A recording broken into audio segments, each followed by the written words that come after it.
अगर इतिहास में किसी एक नाम को अडिग साहस का प्रतीक कहा जाए तो वो नाम है महाराणा प्रताप।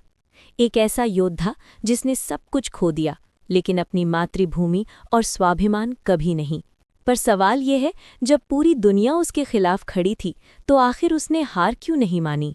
1540 मेवाड़ की धरती पर जन्म हुआ एक ऐसे बालक का जो आगे चलकर इतिहास बदलने वाला था। बचपन से ही प्रताप ने सीखा, झुकना नहीं, चाहे कीमत कुछ भी हो। उनके पिता उदय सिंह ने उन्हें सिखाया, राजा वो नहीं जो राज करता है, राजा वो है जो अपने लोगों के लिए मरता है। समय बदला और सामने आया एक शक्तिशाली सम्राट, अकबर। अकबर चाहता था कि प्रताप उसके सामने झुक जाए, उसे अपना अधीन स्वीकार कर ले। लेकिन प्रताप ने कहा, मेवाड़ की मिट्टी बिक सकती है पर झुक नहीं सकती। उस दिन एक युद्ध तय हो गया था।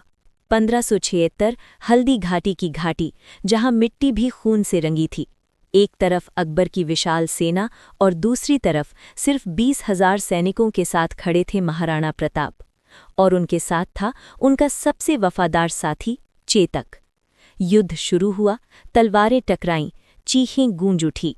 प्रताप सीधे दुश्मन के सेनापति की ओर बढ़े, चेतक ने हवा में छलांग लगाई और इतिहास बन गया। लेकिन इस वीरता की कीमत बहुत भारी थी। युद्ध के बाद प्रताप को जंगलों में भटकना पड़ा, कभी खाने को घास की रोटी तो कभी बच्चों को भूखा सोते देखना। पर उन्होंने कभी हार नहीं मानी। उन्होंने कहा, जब तक मेवाड़ आज़ाद नहीं होगा मैं चैन से नहीं बैठूंगा।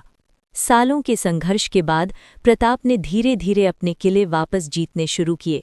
उन्होंने साबित कर दिया, सच्चा योद्धा वो नहीं जो कभी हारता नहीं, बल्कि वो है जो हार के बाद भी लड़ता है।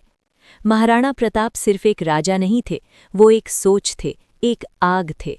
और आज भी जब भी स्वाभिमान की बात होती है तो इतिहास खुद कहता है, झुकना नहीं, क्योंकि तुम प्रताप की धरती से हो।